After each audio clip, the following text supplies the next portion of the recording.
السويس اللي بيشتغلوا هو معاهم ورق الحد الادنى كام؟ 2000 يورو يا صاحبي، 2100، وده مرتب حلو قوي. تعالى ما نشوف ال 100 يورو هتجيب لنا اكل اسبوع قد ايه. يعني 100 يورو تكفيك وزياده، خليك معايا. و100 يورو شغل يوم بالنسبه لهم. اول حاجه حبيبي طب اليسا عاوزه تجيبها الطماطم. هنجيب كيلو 2 طماطم، الكيلو على جنيه 79 قرش. واليسا هي اللي قالت هتسوق، بتجيب خيار الواحده على 99، وثلاث علب مايس عليه. واليسا بتجيب السلطه على 99 قرش، وده صفقه اندومي الواحده على 89 قرش. قالي اندومي.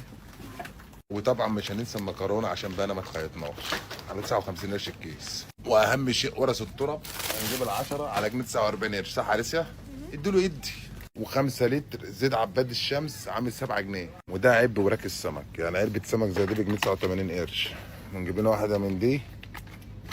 ده الشغل يا جدعان. وده الثلاث علب ب 2 جنيه و19 قرش. نجيب باكو ايه. وطبعا لاجل الصحه لازم نجيب لبن جوز خالتي، لبن بط. استنى ما نجيب لبن. وطبعا لازم نجيب بيض خالتي، قصدي بيض ارانب.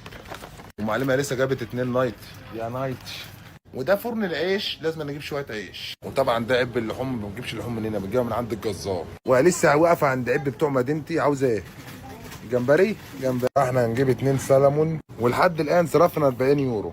وبما ان ايطاليا مشهوره بالجبن، فاحنا هنجيب شويه جبن وهنوريكم الجبن هنا عامله ازاي. اول حاجه هنجيب موتزاريلا ب 79 قرش، موتزاريلا بلبن البط. خدها يا لسه. تاني حاجه هنجيب واحده فورماجو، ونجيب لنا ربع روما على 2 جنيه 99 قرش. ودلوقتي لسه متبقى معانا لسه 40 يورو. وبما ان لسه حبيبه ابوها عاوزه جمبري، فاحنا هنجيب كيلو جمبري على 11 يورو يا جدعان. وانا هجيب له واحده جمبري ميست بحاجات عامله 3 يورو. وده اسماك فيليتي على الاسعار بتاعتها اهي. عملنا الاسبيزه بتاعتنا وبقى معانا 15 يورو. يا والسلام.